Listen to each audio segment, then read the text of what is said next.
যুক্তরাজ্যের সবচেয়ে বড় পানি সরবরাহকারী প্রতিষ্ঠান থেমস ওয়াটার বড় ধরনের সংকটে পড়েছে। পয়ঃবর্জ্য নদীতে ফেলার অভিযোগ, প্রায় 14 বিলিয়ন পাউন্ডের ঋণ আর সর্বশেষ একটি উদ্ধার পরিকল্পনার ব্যর্থতায় প্রতিষ্ঠানটি এখন তীব্র সমালোচনার মুখে। বিস্তারিত থাকছে ডেস্ক রিপোর্টে। যুক্তরাজ্যের সবচেয়ে বড় পানি সরবরাহকারী কোম্পানি থেমস ওয়াটার সম্প্রতি একের পর এক বিতর্কে জড়িয়ে পড়েছে।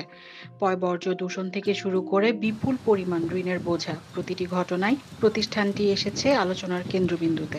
সর্বশেষ কোম্পানির সংকট কাটিয়ে ওঠার জন্য প্রস্তাবিত রেস্কিউ প্ল্যানটিও ভেঙে পড়েছে, যা নিয়ে নতুন করে তোলপাড় শুরু হয়েছে। থেমস ওয়াটার বর্তমানে প্রায় 14 বিলিয়ন পাউন্ডের ঋণে জর্জরিত। এই ঋণ পরিশোধে তারা ব্যর্থ হলে পানি সরবরাহ ব্যবস্থাও হুমকির মুখে পড়বে বলে আশঙ্কা করছে বিশেষজ্ঞরা। এমন পরিস্থিতিতে সরকারি হস্তক্ষেপেরও প্রয়োজন হতে পারে। সরকার জানিয়েছে, থেমস ওয়াটারের পরিস্থিতি গভীরভাবে পর্যবেক্ষণ করা হচ্ছে এবং প্রয়োজনে জাতীয়করণের পথেও যেতে হতে পারে। তবে এখনই কোনো চূড়ান্ত সিদ্ধান্ত নেওয়া হয়নি। অন্যদিকে জনমনে ক্ষোভ। এতদিন Thames water crore crore pound মুনাফা করলেও পানি ব্যবস্থাপনা ও পরিকাঠামো উন্নয়নে সেসব অর্থ যথাযথভাবে খরচ করা হয়নি, এমন অভিযোগও উঠেছে। ফলে সাধারণ মানুষের মধ্যে ক্ষোভ বাড়ছে এবং কোম্পানিটির বিরুদ্ধে বিক্ষোভও হচ্ছে বিভিন্ন জায়গায়। জান্নাতুল মাওয়া, আয়ন, নিউজ ডেস্ক।